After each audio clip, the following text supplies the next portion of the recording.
I have a son. You have 5 daughters. You will betroth one of your daughters to cement the alliance.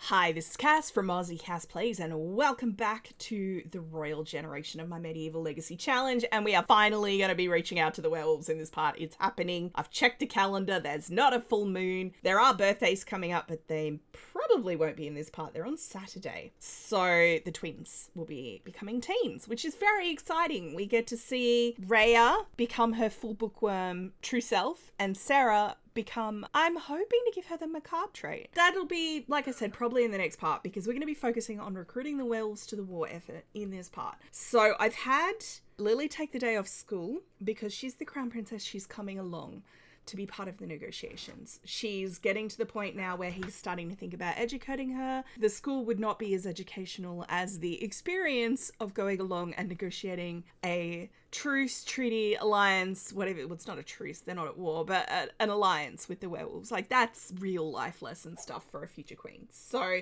I'm just trying to get these 3 to school. They are slowly going. Looks like they're all on their way. I didn't get them up quite early enough, so the needs are not 100% perfect, but that's okay. So we're going to obviously be taking Desiree because she goes along to everything for security reasons. Are you having 2 biscuits for breakfast? You are having 2 helpings of biscuits for breakfast. Do we not have other food, Edward? Or are you just making... We have tons of food. What are you doing? You're just making terrible life choices. He's like, I exercise a lot. It's fine. He does, to be fair. He works out regularly. The carriage is left. You're going to have to get another carriage. But that's okay because we're royalty and we have lots of carriages, I guess. She's a lot better now. I decided after the last part, I did play, I want to say a couple of days off screen. And I wanted her to be better at the violin. So here we are. It's very loud, especially for me. So she's almost level 6 now, so that next time she's entertaining the ladies, she won't make my ears bleed, and the ladies have to smile politely. They'll actually be able to smile. Anyway, you guys are super cute together, but he needs to finish his cookie so we can leave. It's test day and Rhea's so nervous. Even copying her neighbour's a D student. It works! Her classmates shoot her some funny looks, but when you're an A student, you have to take every test seriously. You go, girl. I'm not probably going to bring the night sims with me just because last time I tried that was during the negotiations with Caleb and Lilith, and it was a nightmare. All hell broke loose. There were horses, there were knights, they were everywhere. It was bad. We'll just imagine. You can't have too many sims on a lot. So these 3 are going. Fiona's going to stay here and, you know, take care of the kingdom. I mean, we're technically within the bounds of the kingdom. The werewolves are like the Fae. Their quote-unquote territory falls within the Kingdom of Windenburg, but there are like deep forests that your regular citizens don't go to. Because we've got Pine here and the Moonwood Mill area, which is probably just called Moonwood back here because there was no mill. Oh, maybe there was a mill, but not like the big factory mill. So we are visiting Lily Zoo. We are going to Moonwood Mill. We're going to try and ignore this kind of stuff. I've replaced all the lots here, but obviously there are parts of this world that are very industrial. Just going to have to try and angle the camera. So we're going to see how that goes. Wish me luck. All right. So it's raining in Moonwood Mill, which is good because we've brought Caleb, although he's also sunproof. So Caleb is with us to facilitate the introduction because these 2 are cousins. So... Oh, I love that you guys are just having a little chat and getting sentiments and stuff. But hello, we don't just walk past. Come here. Oh, that's so cute, the way she just did that. Come on, let's come over here and say hello to Lily. It's confusing that we have 2 Lilies in this situation, but it is what it is. So he's learned everything there is to know about Lily. She loves the outdoors, is cheerful, and a foodie. And I will get our Lily to do a... Do I have a proper introduction? She does not. So I will have her come over here and do a friendly introduction. I also want her to say hello to Caleb. He's very much impressed her, maybe because he's like standing in the rain, not being the kind of stereotypical king. James is stealing the crops, it's fine. So, well, Lily's learning everything about both other Lily and Caleb, the ambitious materialistic foodie, who is very not happy to be here. Why don't we go inside, mate? Would you be happier if everyone went inside? So we're going to add Lily to our group. And then we'll all go inside. Now, there's 2 entrances to this place. There's this little back area. And then there's up here. I'm not entirely sure we're all going to fit in this tiny little house. This is very much fish out of water stuff for Edward. I'm not sure he's ever been to something quite so rustic. I mean, there's the stables and things, I guess. So I might have Lily have a chat to Caleb. And Desiree's like supervising this interaction to make sure nothing untoward happens to the Crown Princess as well. I did actually bring gifts for Lily to like thank her. Asked to be woohoo partners. No! Let's talk about the weather. We're going to give her some friendly gifts, which I don't remember where those live. So we're going to we have a potion that Desiree's made, Potion of Good Fortune. Find helpful items when doing everyday activities, but I think the general sentiment of well-wishing is a good one. So we'll give her that. She may not like it because I think a lot of the Sims reactions are based on the monetary value, and I'm not sure potions are worth a lot. Did she like it? She did like it. We've got 2 more things. We've got a diamond, most expensive crystal, although I paid way more than that. It is not worth 86. Paid hundreds. I bought it on the computer. So we'll give her this. I like that it's gotten to 3 p.m. before we've even made it here, but that's fine. And then we've got 1 more. These are personal gifts for her, just for facilitating the introduction. Is this new? This is new. I think they just patched this in. I saw something about tooltips being added to the patch before last. I didn't realize what it was. But it tells you now. They're friends. This isn't happening. It's fine. What I'm going to do then is I'm going to disband the group and I'm going to form a group with just these 2. Now, I was kind of thinking that some of them could be outside, but the weather is not conducive to that. We are not discussing things in the bedroom. That would be wildly inappropriate. I guess we could go up to the study. Oh my god, Lily. My Sims get crushes super easy. It's quite frustrating. Caleb has charisma and Lily has a crush.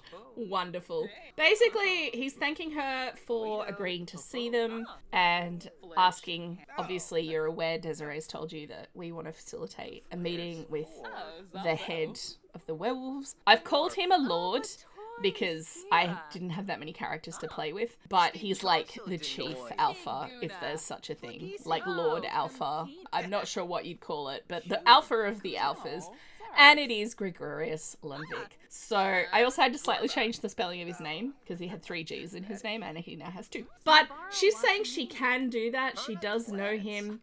He is willing to take a meeting. And I was going to do this in 2 separate parts, but because I couldn't do it last time because of the full moon, I'm actually going to do it now. He's willing to see them. He is available. She's already organised it. So we're going to go straight there. His security is probably a little bit nervous. Like, are werewolves more dangerous at night like vampires? The sun will be setting soon. It's 5 p.m. Lily can say only on the full moon, but would the knights who don't know anything about werewolves believe that? I expect they're quite apprehensive. They're probably festooned in garlic because they don't know any better. I'm a little concerned that Lily's falling in love with Caleb. As much as there is no chance on this earth Edward would agree to this union. No chance. As much as I am not opposed to the idea, I think it's quite cute. I think that his eldest daughter marrying in a cult is absolutely off the table. Yeah, I don't like that you have a crush. Actually, we're going to try and get over that crush. I forgot she had 2. Let's try and get over both of them, and hopefully this actually works. I've found that it often says that it works, but then it doesn't. Like, they'll still have crush-related whims and stuff like that. By the way, I got this lot from all of these lots are actually from the gallery, and it's super cute. I just had to do my usual thing of making sure there were no electronics, because you can search for medieval in the gallery, and quite often people will do modern medieval, so like medieval style but a modern house. So we have Desiree, we have Lily, we have other Lily. I don't like that our Lily is other Lily. So we have a couple of Sims out the front already. It's taken me a little bit of troubleshooting because the Greg I got from the gallery still had the Greg trait, so I couldn't actually interact with him. So we seem to be working now. This is his wife, Lady Avelina Lundvik, who obviously is referenced in a whole bunch bunch of like build and buy items in the game. She was the sort of scholar werewolf who was obsessed with the stars. This is his wife. These are the two wolves. They're wolf familiars. So we have Brutus and Gibby. You can guess which is which. Gibby the gibbous moon, and Brutus is obviously Greg's familiar because they're like, I think they're ex-spellcasters. So he's met Evelina. She's like, you know, welcome. My husband's inside. Look, I love that you guys are getting on, but it's really the big man that we're here to see. There's a ton of graves here. Oh no, he's upstairs talking to his mother. So this is Pernilla Lundvik, who I believe is the one who made the rugs. Let's say hello to the son. We'll do a friendly introduction. This is Bennett. Cool. Oh, that's... everyone's howling. Love that for us. Cool. Alright, can I get you to create a meal? Desiree, come on. Alright, so we've got a, like, pasta. Now, these guys technically, did they meet each other? It turns out that it's forgotten that they met each other. So, we will have him do a respectful introduction. There's not enough seats for the king. Desiree, you need to leave. No offense, sweetheart, but... I will also get Lily to say hello to little Bennett here. Because, you know. Edward. Oh my god. Where is he? So we've learned Bennett is a loner, which is the child, who is now in our seat.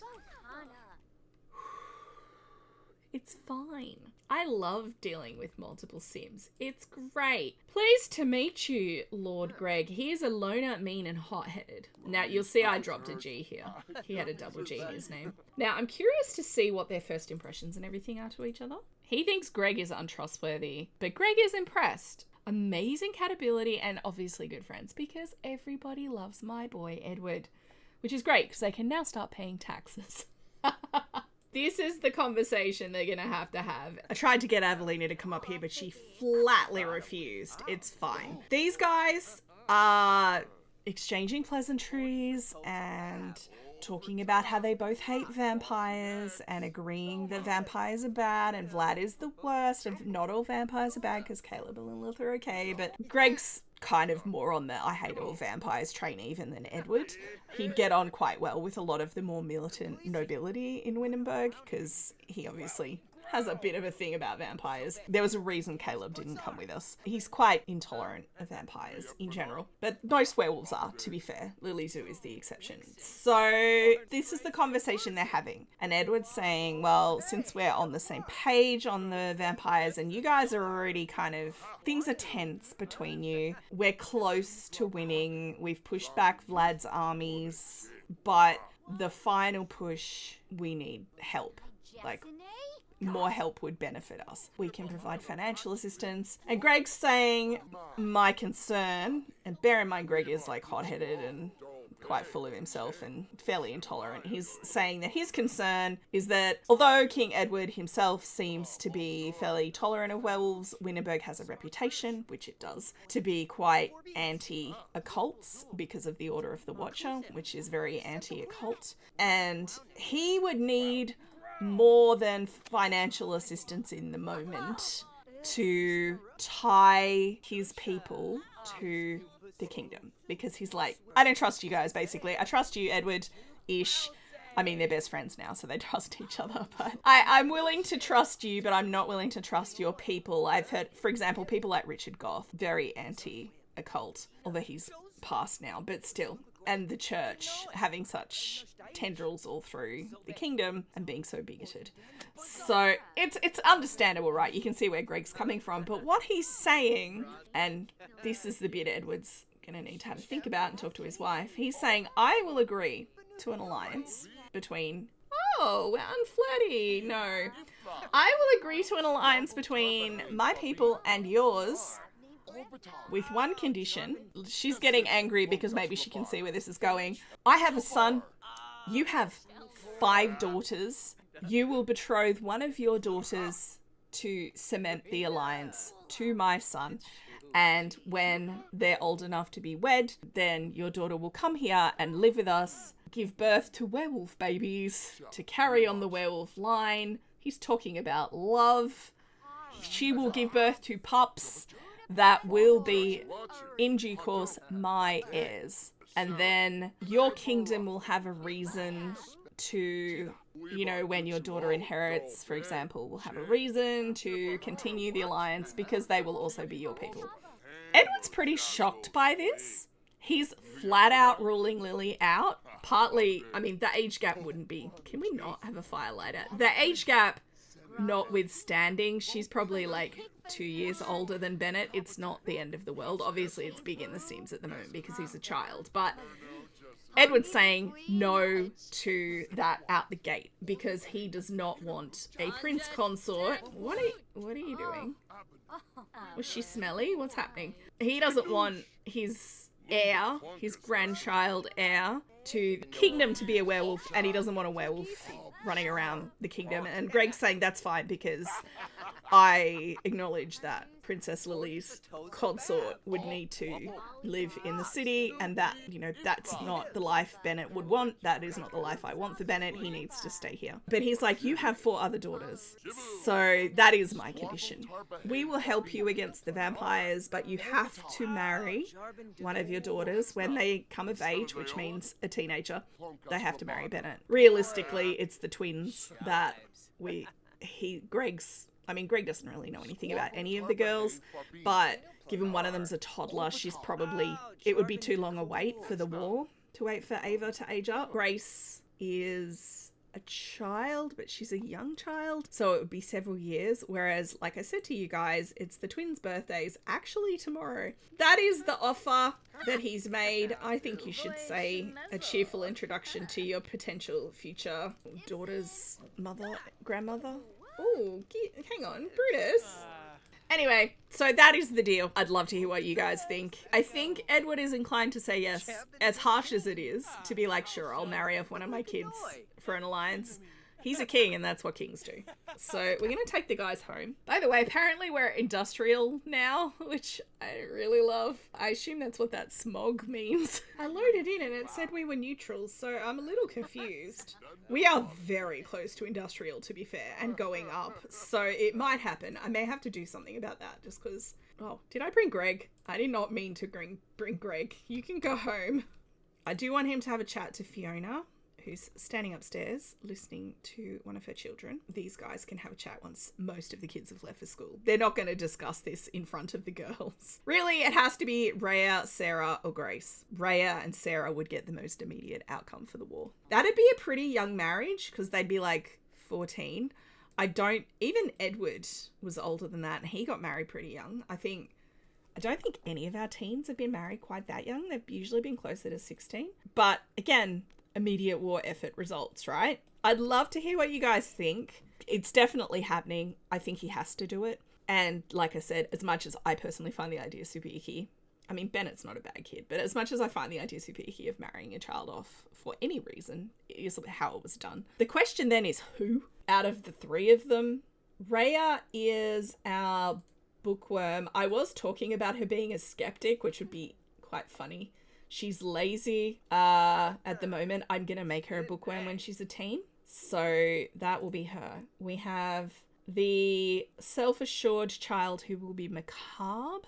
Kind of want to keep her here, even though in some ways she'd fit in quite well with Evelina, but I kind of want to keep her here. And then we have a little goofball who I don't know what her second trait's going to be yet. Out of the 3 of them, I actually think Rhea probably would deal the best with being sent to the country to live with some scholars, with a bunch... Like, Evelina's a scholar. She'd probably be quite happy to have a daughter-in-law who was that into books. I could see her down the track getting into the astronomy of it and all those things that Evelina's super passionate about. Sarah would find the whole thing very interesting, but like I said, I kind of want to keep her close. I think she could be fun for us going forward if she were here. So it's really kind of a toss-up between Grace and Rhea. I would love to hear what you guys think, but he needs to break the news to his darling wife. So he's going to tell Fiona an outrageous story of what it is that Greg has asked for. It's not realistically... Oh, hello. He missed her, I guess. It's not that outrageous in the context. So he's explaining Greg's request. She's not happy about it. In fact, I'm actually going to immediately cancel that and I'm going to have them argue. While she understands marriage for alliances, because realistically that's what she was, we're going to argue about parenting. Because she doesn't have a concern with marrying one of the girls off for an alliance. She's desperately concerned about marrying one of the girls off to someone who is a dog part of the time. And that is how she's expressing it. She doesn't mind us allying with the werewolves, but she would prefer they be over there, not over here. You know, does that mean that their son-in-law would come to their house and pee on the furniture? Like, she's got a lot of the same, like, the Brindleton people have a lot of the same biases against the occult. The Order of the Watcher is quite widespread. Has its tendrils there as well. So she's got a lot of the same biases. And he's like, look, the boy seemed fine. All of the werewolves I've met were well presented. They weren't peeing on furniture. They were quite put together and etc, etc. So he's making the argument that they should agree. It's a no-win scenario. I mean, look, I actually think that's a reasonable characterization. Bestow some empathy. Come on.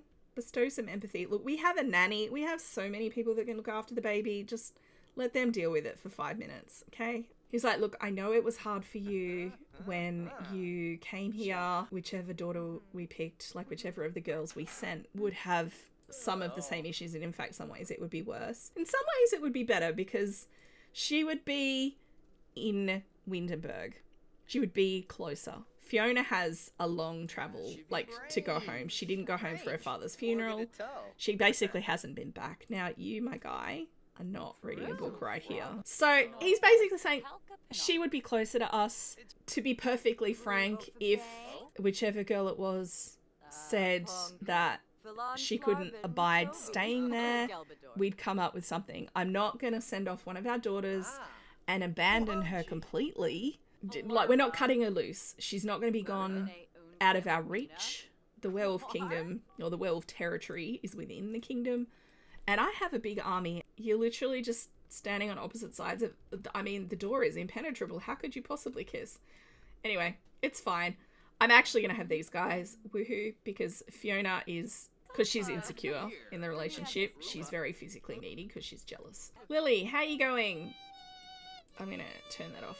I'm going to actually have Desiree go around and put out all the fires. I think it is like halfway through spring. It's cool, but it's not freezing. In terms of what Lily thinks of all of this, I mean, her and her father in the carriage on the way back probably had a big conversation around the pros and cons of the offer. She's probably secretly glad it won't be her and feeling bad about that. I'm not going to have them talk to the girls about it till the next part because I don't think they would want to talk about it with them until we had an answer. I'm leaning towards Rhea, not gonna lie, but I want to hear what you guys think, because I could also see Grace and her, like, bundle of joy energy. She wouldn't get on great with Greg, but I could see that she would bring a kind of emotional lift to that family. Anyway, I'm going to leave this one here. I would love to hear what you guys think. Please let me know in the comments. If you've enjoyed, please like and subscribe. You know the drill. Don't forget to wash your hands. I will catch you next time. Thanks for watching.